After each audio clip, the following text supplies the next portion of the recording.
Hello बच्चों, कैसे हो आप सभी। आशा करता हूं कि आप सभी बहुत अच्छे होंगे। मैं आपका एमएस फॉर मैथ में स्वागत करता हूं। तो बच्चों, आज आपको बताया जाएगा कि गॉस की प्रमेय क्या होती है।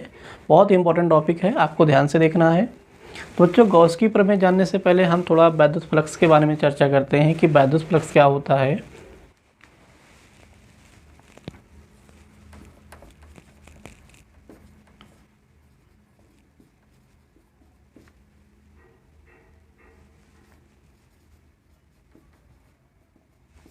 इलेक्ट्रिक फ्लक्स, तो बच्चों ये है वैद्युत फ्लक्स। तो बच्चों, वैद्युत फ्लक्स क्या होता है कि अगर कोई वैद्युत क्षेत्र है, उस क्षेत्र में आपने एक काल्पनिक पृष्ठ की रचना कर लिया। वो काल्पनिक पृष्ठ हमारा गॉसियन पृष्ठ कहलाता है। तो उससे जो वैद्युत फ्लक्स बद्ध होता है, उससे गुजरने वाली वैद्युत रेखाओं की संख्या की माप होती है। मतलब उस पृष्ठ से जितनी भी वैद्युत रेखाओं की संख्या गुजरेगी, पास होगी, वही क्या होती है, उससे बद्ध वैद्युत फ्लक्स। तो सपोज बच्चों, जैसे ये आपका वैद्युत क्षेत्र हो गया, ये वैद्युत क्षेत्र है, और यहाँ पर बच्चों हम एक पृष्ठ ले लेते हैं। सपोज ये आपका पृष्ठ हो गया ये। तो बच्चों, इस पृष्ठ से जो हमारा बद्ध वैद्युत फ्लक्स होता है, इस पृष्ठ से जो बद्ध वैद्युत फ्लक्स होता है, इस पृष्ठ से जितनी भी वैद्युत रेखाओं की संख्या पास होगी, वही हमारा क्या होता है, इस पृष्ठ से बद्ध वैद्युत फ्लक्स होता है। तो सपोज बच्चों, हम क्या करते हैं कि इसको अनेक छोटे छोटे खंडों में डिवाइड कर लेते हैं। और एक छोटा सा खंड आपका क्या है, ये सपोज इसका जो पृष्ठ क्षेत्रफल है वो DA है। पृष्ठ क्षेत्रफल क्या है, DA। और यहाँ पर मान लो इस छोटे से पृष्ठ पर जो वैद्युत क्षेत्र है वो क्या है, आपका A है। ठीक है ना। तो बच्चों, इस पृष्ठ से जो बद्ध हमारा वैद्युत फ्लक्स होता है वो E और DA के अदिश गुणनफल के बराबर होता है। इस पृष्ठ, ये जो छोटा सा पृष्ठ है हमारा, इस पृष्ठ से बद्ध जो वैद्युत फ्लक्स होगा वो E और DA के अदिश गुणनफल के बराबर होता है। मतलब इससे जितनी भी वैद्युत रेखाओं की संख्या पास होगी वो E डॉट DA के बराबर होता है। तो बच्चों, इस पूरे पृष्ठ से जो हमारा वैद्युत फ्लक्स होगा, तो E डॉट DA का हम इंटीग्रेशन कर देंगे तो ये हमारा पूरे पृष्ठ के लिए आ जाएगा। तो बच्चों, ये देखो कि पृष्ठ द्वारा, सपोज इसका एरिया अगर A है तो बच्चों यहाँ से पृष्ठ के द्वारा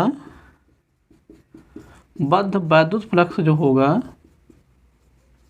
वैद्युत फ्लक्स, तो फाई E। तो बच्चों, E डॉट DA जो होता है, E डॉट DA जो है बच्चों, ये केवल इसी पृष्ठ के लिए है। छोटा सा जो हमारा पृष्ठ है ये इसके लिए E डॉट DA है। हमको पूरे पृष्ठ के लिए चाहिए, तो उसके लिए हम यहाँ पर इंटीग्रेशन कर देंगे। और जो इंटीग्रेशन हो रहा है तो A पूरे सरफेस का हो रहा है, जिसका पृष्ठ क्षेत्रफल क्या है, A है। तो आपको यहाँ पर A लिख देना है ये। तो ये हो गया हमारा phi equal E dot DA का इंटीग्रेशन हो गया ये। तो बच्चों, अगर ये हमारा क्या है कि अगर ये पूरा क्लोज रहेगा, यहाँ पर अगर ये क्लोज रहेगा तो उस कंडीशन में हम फाई E लिख देंगे। फाई E इक्वल ये close integration E dot DA। देख रहे हो ना ये कि अगर ये हमारा पूरा बंद रहेगा तो जो इस फ्लक्स पास होगा वो इसके पूरे आयतन में पास होगा। इसलिए हम क्या कर देंगे, यहाँ पर क्लोज इंटीग्रल कर देंगे E डॉट DA का। ठीक है। तो फाई हमारा ये आ गया फाइनली। अब बच्चों, हम ये मान लेते हैं कि अगर हमारा कोई समतल पृष्ठ है, वो किसी वैद्युत क्षेत्र में रखा गया है, जिसका तल जो है वो वैद्युत क्षेत्र के अभिलंबवत है। तो उस कंडीशन में जो तल के द्वारा जो हमारा फ्लक्स पास होगा, चलो ये हमारा क्या हो गया, ये वैद्युत क्षेत्र हो गया, और ये आपका क्या हो गया, ये पृष्ठ हो गया। तो इसका बच्चों ये ऐसे परपेंडिकुलर रखा गया है, ये तल जो है उसका वैद्युत क्षेत्र के लंबवत है। तो बच्चों, आपको पता है कि इसका ये क्षेत्रफल वेक्टर होगा, ये क्या है, ये क्षेत्रफल वेक्टर, और ये आपका क्या है, वैद्युत क्षेत्र है ये। तो पता है कि जो हमारा यहाँ फ्लक्स पास होगा, फाई E बराबर क्या होगा बताओ, EA cos 0 डिग्री, cos 0, क्योंकि E और A एक ही डायरेक्शन में होंगे बच्चों इस कंडीशन में। तो cos 0 1 होगा, तो जो फाई E आएगा, फाई E आया, ये आपका EA आ गया। यदि बच्चों समतल पृष्ठ वैद्युत क्षेत्र के साथ अगर थीटा एंगल बनाता है, तो उस कंडीशन में जो हमारा वैद्युत फ्लक्स होगा वो फाई E बराबर EA cos थीटा होगा।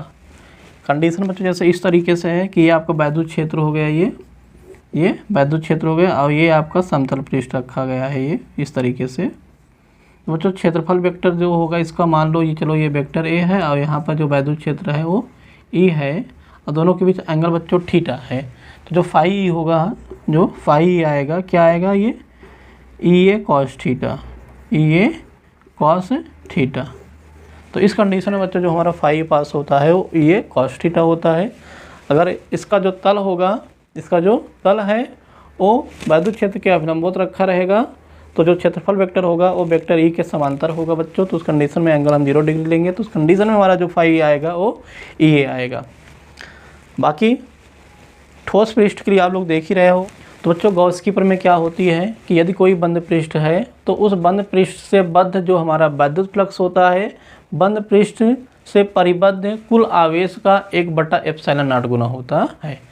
तो मतलब बच्चों कि जो हमारा फाई होगा, जो फाई होगा वो 1/ε0 किसका होगा बच्चों, चार्ज का होगा। ये देख रहे हो ना ये कि फाई बराबर 1/ε0 इंटू क्यू, या फाई इसको आप लिख सकते हो फाई बराबर Q/ε0, फाई बराबर Q/ε0। तो बच्चों ये होता है हमारा गॉस की प्रमेय होती है। मतलब किसी बंद पृष्ठ से बद्ध जो हमारा वैद्युत फ्लक्स होता है उस पर स्थित आवेश का या उसके द्वारा घिरा आवेश का 1/ε0 गुना होता है। तो बच्चों ये जो गॉस की प्रमेय फाई बराबर Q/ε0 ये किस तरीके से देखो आता है, आप लोग देख लीजिए कि सपोज एक आवेश है Q है जो पृष्ठ क्षेत्रफल A के द्वारा घिरा हुआ है ये। तो बताओ, चलो ये आवेश हमारा ये Q हो गया और ये क्या है कि A क्षेत्रफल के द्वारा ये घिरा हुआ है। तो बच्चों हम क्या करते हैं कि इस पूरे पृष्ठ को छोटे छोटे खंडों में डिवाइड कर लेते हैं और एक छोटे खंड का जो क्षेत्रफल है वो DA है। चलो ये हमारा एक छोटा सा खंड हो गया, ये एक छोटा सा ये खंड हो गया ये, जिसका बच्चों क्षेत्रफल लेट कर ले रहे हैं DA है। क्षेत्रफल क्या है ये DA। चलो बच्चों ये हमारा DA हो गया, ठीक है ना, ये इसका क्षेत्रफल वेक्टर है। और इस आवेश के कारण यहाँ पर जो हमारा वैद्युत क्षेत्र है वो हमने मान लिया E। क्या मान लिया बच्चों E। और यहाँ दोनों के बीच एंगल आप देख रहे हो, एंगल क्या है थीटा है।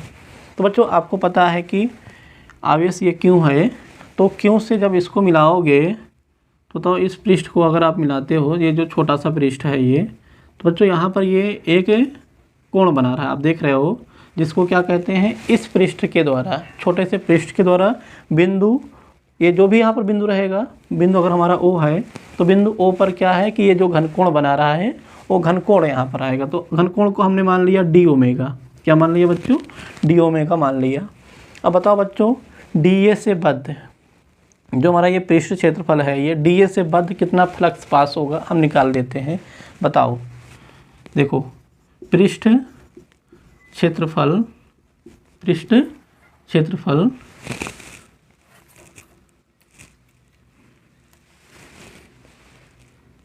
तो बच्चों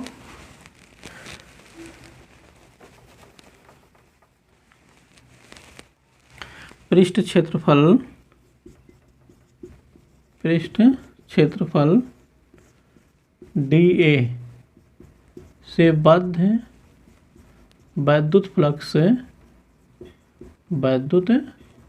फ्लक्स तो बताओ बच्चों क्या आएगा, ये डी फाई ना, क्या है ये डी फाई बराबर बताओ E डॉट DA। तो E डॉट DA आपका क्या होगा, EDA कॉस थीटा। यहाँ बच्चों DA और E एक ही दिशा में नहीं है और इनके बीच एंगल हमने मान लिया थीटा है। एंगल क्या है ये थीटा। जो डी फाई ई आया EDA कॉस थीटा। छोटे से पृष्ठ के लिए बच्चों जो हमारा फ्लक्स आएगा छोटा आएगा, इसलिए D लगाया गया है यहाँ पर, ठीक है ना। तो जो D होता है ये सूक्ष्म को दर्शाता है ये। अब बताओ बच्चों हम पूरे के लिए निकालेंगे, क्या करेंगे, पूरे के लिए निकालेंगे। तो पूरे के लिए हमारा क्या होगा बच्चों, इसी का इंटीग्रेशन हो जाएगा। तो उसके पहले बच्चों हम क्या करते हैं कि इस आवेश के कारण है बिंदु, चलो ये P मान लेते हैं, बिंदु P पर जो हमारा वैद्युत क्षेत्र आएगा क्या आएगा बताओ बच्चों। दूरी हमने R मान लिया, यहाँ से दूरी R मान लिया। तो बताओ बच्चों आवेश Q के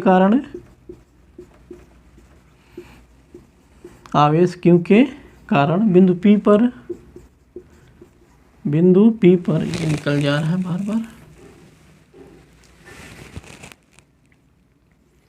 बिंदु P पर उत्पन्न वैद्युत क्षेत्र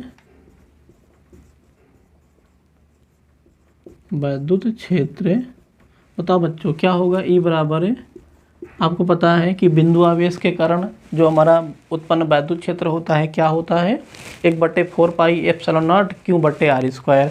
तो यहाँ पर आपको रख लेना है 1/4 पाई एप्सिलॉन नॉट क्यू बटे आर स्क्वायर। ठीक है बच्चों, तो बच्चों ये आ जाएगा आपका डी फाई ई बराबर, बोलो ये क्या बनेगा, डी फाई ई बराबर 1/4 पाई एप्सिलॉन नॉट क्यू बटे आर स्क्वायर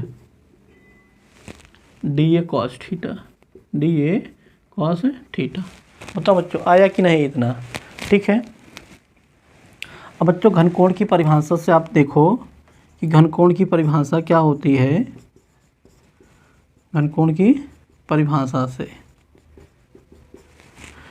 तो बच्चों आप देख रहे हो कि जो हमारा डी ए है, जो हमारा डी ए है, ये बिंदु ओ पर जो कोण बना रहा है वो होता है हमारा घनकोण, ठीक है ना।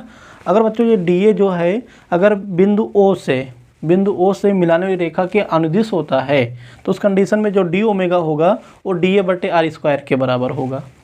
क्या होगा, डी ओमेगा बराबर डी ए बटे आर स्क्वायर। मतलब बिंदु ओ के अनुदिश अगर हमारा डी ए रहेगा, जो पृष्ठ क्षेत्रफल इसका रहेगा वो अगर डी ओ से ओ के एकदम अनुदिश रहेगा तो उस कंडीशन में डी ओमेगा बराबर डी ए बटे आर स्क्वायर।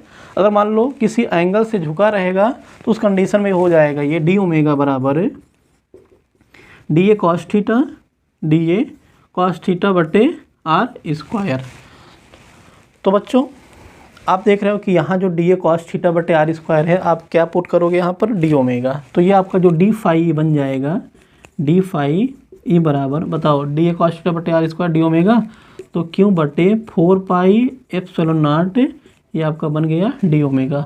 आपको यहाँ लिख देना है चूँकि जो डी ए कॉस थीटा है, डी ए कॉस थीटा बटे आर स्क्वायर ये डी ओमेगा के बराबर है।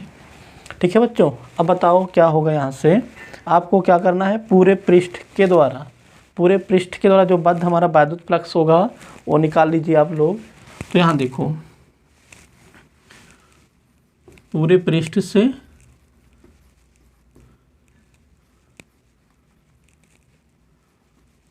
बद्ध वैद्युत फ्लक्स से बताओ बच्चों क्या होगा, फाई ई, इसी का आप इंटीग्रेशन कर दो तो क्यू बटे 4 पाई एप्सिलॉन नॉट, और ये आपका डी ओमेगा। तो जो इंटीग्रेशन जो होता है जिसमें हमारा जिस फंक्शन में डी लगा होता है उसी फंक्शन का होता है, ठीक है ना। आप देख रहे हो कि क्यू बटे 4 पाई एप्सिलॉन नॉट, मतलब जो खंडों में डिवाइड है उसी का इंटीग्रेशन होता है। तो डी ओमेगा का होगा, तो डी ओमेगा बताओ, डी ओमेगा क्या है, ये क्या है, छोटे पृष्ठ के द्वारा यहाँ पर देखो जो एंगल बना डी ओमेगा। तो अगर हम पूरा पृष्ठ लेते हैं तो पूरा पृष्ठ क्या होता है बच्चों, बताओ बिंदु ओ पर कितना एंगल बनाएगा, 4 पाई का बनाएगा। बच्चों आपको पता है कि अगर कोई गोला है वो अपने सेंटर पर 4 पाई स्टेरेडियन का घनकोण बनाता है। तो ये बच्चों आपको जो ये आपका इंटीग्रेशन डी ओमेगा होता है, चूँकि जो इंटीग्रेशन डी ओमेगा होता है ये कितना होगा बच्चों, 4 पाई स्टेरेडियन होता है ये,